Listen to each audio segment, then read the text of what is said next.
We have a big sports weekend coming up, and from the Super Bowl to the Phoenix Open, state leaders are warning about the risks surrounding a different, unregulated way to bet big this weekend. Yeah, sports betting is legal in Arizona, but there's now a new player in the gambling game that's accused of skirting past state laws. Here's Zach Prelutsky.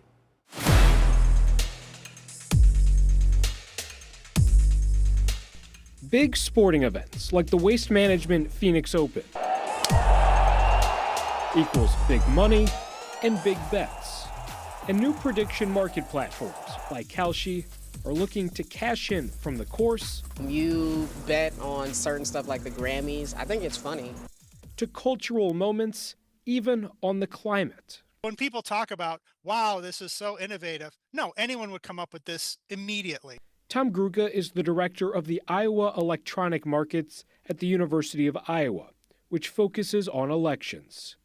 It began in 1988 and is considered the first online real money prediction market.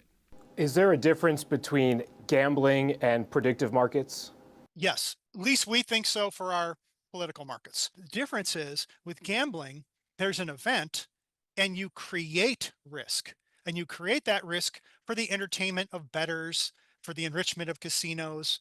On a sports book like DraftKings, for instance, with this weekend's game, these are the lines that are set by the sports book, and you could put your money down on a number of different spreads, you versus the sports book. On a prediction market like Kalshi, you're asked who will win the game and choose one of the teams. The price based on what others are saying. You going against people, not the prediction market operator itself.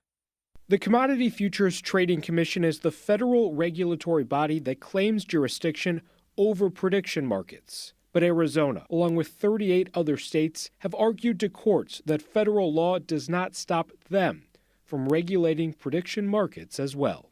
You say gambling, they say contracts. Is there a difference? For Arizona consumers, it looks exactly the same. Jessica Rosa is with the Arizona Department of Gaming.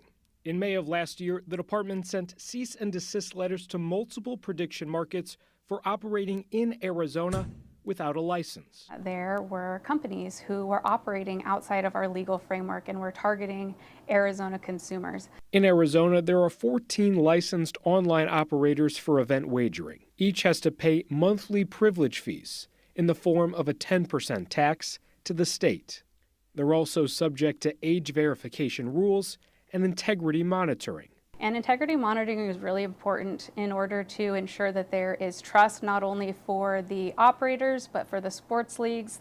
The cease and desist letters have not stopped all the prediction market operators from accepting contracts in Arizona. How big can this get, in your mind? Very big, simply because what you need for a market is a difference of opinion. Right now, on Kalshi's website, you can put money down towards outcomes like, will the Phoenix Suns make the playoffs?